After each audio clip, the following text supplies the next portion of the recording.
I'm Sandy Charles with Fan Nation Now, and I'm joined by Mike Fisher. He's a publisher for Cowboy Maven. Mike, lots of rumors going around about wide receiver AMARI Cooper. He's going to be traded. He's going to be released. So first, let's clear up. Where does it stand right now? The first thing that everybody has to understand is the finances involved. If he is on the roster on March 21st, that's the 5th day of league business, then his $20 million salary for this upcoming season is guaranteed. The Cowboys, in a perfect world, would like to go to AMARI Cooper, and almost certainly already have, and try to negotiate a new deal. Let's get out from under the 20. We can't do that. We can save $16 million under the cap by saying goodbye to you, and we don't want to say goodbye to you. AMARI Cooper is almost surely balked at that. The next thing you know comes a leak about the idea of cutting him, which has always been on the list of possibilities. And then CowboysSI.com yesterday was the first to report that the Cowboys have started trade conversations involving AMARI Cooper. So the problem with that is the other teams, let's say the Cleveland Browns, who might be interested in AMARI Cooper, or the Washington Commanders, if they know the Cowboys are going to cut him anyway, why do I want to give up something in trade? And why do I want to take on his $20 million salary? So AMARI Cooper's not done yet. The relationship's not over yet, but it is dangling by a thread. And I would add one other factor to this, and we just wrote about this morning on our CowboysSI.com website. A source in the NFL tells us the Cowboys are disgruntled with the occasional lack of effort by AMARI Cooper. And we provided the video that demonstrates this in the 49ers game, the Cowboys lost, where down the stretch in key series after series, AMARI Cooper's just kind of going through the motions and doesn't seem very interested in blocking. And I'm not saying that's the reason we are here, but it is another log on the fire. That was going to be my next question, the why. So, okay, no effort and the money. Is there any other reason to part ways with wide receiver AMARI Cooper? We can go back to Jerry Jones, the Cowboys owner's disgruntlement with AMARI Cooper's vaccination decision. And the organization was not pleased with that. And he missed game time because of what he termed a personal decision. The Cowboys as an organization, in fact, Jerry said it numerous times. He said, this is not an I business. This is a we business.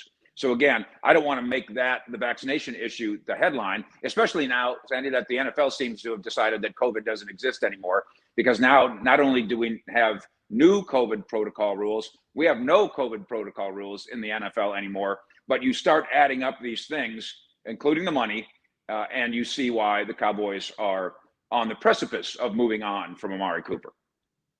There has to be some kind of game plan. If they are going to move on from him, they have to be talking about that and kind of have a plan together. So where do they go if there's no more AMARI Cooper? What's their plan? We broke the story on the Michael Gallup contract negotiations. They are closing in on a deal with Michael Gallup, but this is not perfect either. He had the very serious knee injury at the end of the year, got his surgery on February 10th. It's customary for that to be an 8 to 12 month rehab. Well, that indicates that Michael Gallup would not be ready for the start of the season. So that's not a perfect plan. Obviously, CeeDee Lamb is still under contract here.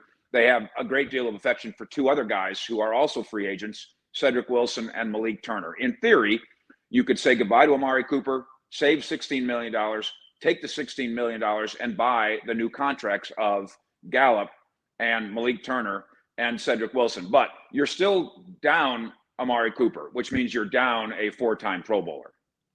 Who, in your opinion, Fish, you know this team, you're everything about it. Who could replace him? Who should the Cowboys go out and target? It'd really be nice. Part ways with him. Yeah, the way it's probably going to work is everybody's going to have to move up a notch on the totem pole. So CeeDee Lamb, it's time for you to be a number 1 wide receiver. Michael Gallup, get healthy. It's time for you to be not a number 2, but a number 3.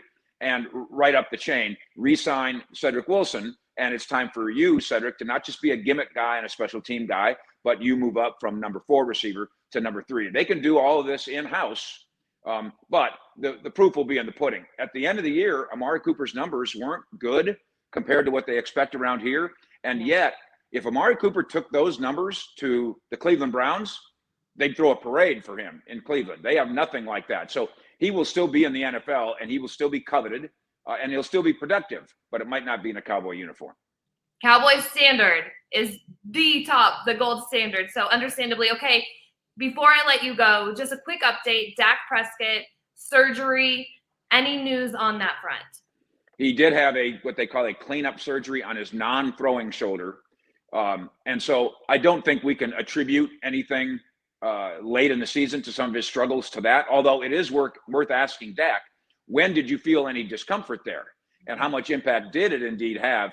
Our working theory, and I've had a conversation with Dak about this, and he does not deny this concept. You get the ankle torn to bits and get the surgery. And although you're completely healthy, there's still a change in the way your body moves. Then 1/3 of the way into the season, you blow out your calf. It doesn't ruin your football life, but it changes the way you move a little bit. So that's two major changes in the way Dak Prescott's body moves. And I do think that that's an issue in why Dak Prescott was an MVP candidate in the first 7 weeks of the season and not so much later.